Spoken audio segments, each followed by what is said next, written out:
Ja pra direkt nga Tirana, sot me datë 14 gusht. Ja për ato që thonë që nuk ka njerëz. Ha?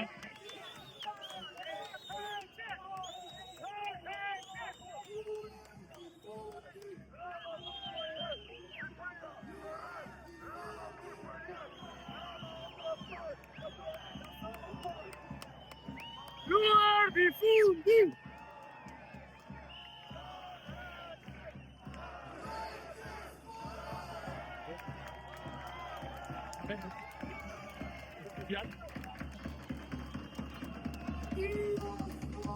Ja vlezër për gjithë ato që thonë që nuk ka njerëz, nuk ka pjesëmarrje.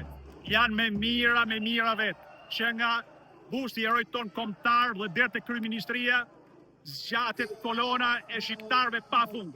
Kanë ardhur nga gjitha anët e Shqipërisë, kanë ardhur nga diaspora për të mbrojtur tërësinë territoriale shqiptare, për të mbrojtur tokën tonë, për të mbrojtur identitetin tonë. Shqipëria sot lufton jetë apo vdekje. Shqipëria sot është si 1913, rrezikon ekzistencën e saj. Zoti e ndihmon Shqipërinë, Zoti qoftë me ne.